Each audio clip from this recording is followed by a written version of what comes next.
सांगली महापालिकेच्या प्रभाग आणि गुंठेवारी समिती सभापतीच्या निवडी बिनविरोध पार पडल्या। गुंठेवारी सभापती म्हणून लक्ष्मी सरगर, तर प्रभाग 1 साठी सभापती म्हणून विलास सरजे, प्रभाग 2 साठी वैशाली गवळी, प्रभाग 3 साठी माया गडदे आणि प्रभाग 4 च्या सभापतीपदी अश्विनी कोळी बिनविरोध झाले आहेत। निवडीनंतर गटनेते संदीप आवटी यांनी नूतन सभापतींचा सत्कार केला। यावेळी नगरसेविका रोहिणी पाटील, नगरसेवक निरंजन आवटी, दीपक वायदंडे, रवींद्र सदामते, तर महिला बालकल्याण समितीत सभापती बानू जमादार यांनी सत्कार केला।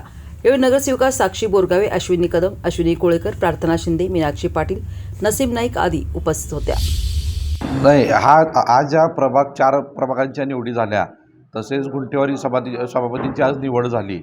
पण ज्या प्रभाग 4 सभापतींच्या निवड झाल्या, हे मागच्या महिने त्यांच्या निवड आम्ही केलेल्या होत्या। पण नियमात असं आहे की एप्रिल टू एप्रिल हा कालावधी असतो 1 वर्षाचा। त्या नियमानुसार परत आम्हाला पुणे विभागीय आयुक्तांनी परत आम्हाला ते निवडी घ्यायला लावल्या।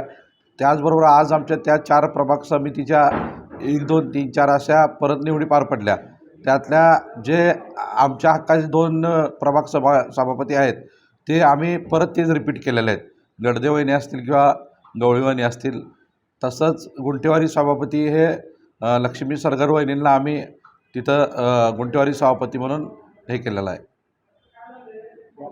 आता आमची सत्ता येऊन जे आता 2 महिने आमचं कामकाज व्यवस्थितपणे चालू आहे, त्याच पद्धतीने आता पुढील कामकाज पण त्याच पद्धतीने चालू राहील। आज प्रभाग समिती 1ची माझी निवड आमचे नेते खासदार विशालदादा पाटील व जिल्हा व विश्वजित कदम साहेब यांचा सर्वप्रथम मी आभार मानतो। प्रभाग क्रमांक 11 मधील ज्या मतदारांनी माझ्या विश्वास ठेवून निवडून दिलं, त्याबद्दल त्या सर्व मतदारांचा आभार मानतो। व प्रभाग समिती 1ची मला जी काम करण्याची संधी दिली, त्या प्रभागाचा विकास करण्यासाठी मी प्रयत्न करीन व अनेकदा सर्वांचा मी आभार मानतो।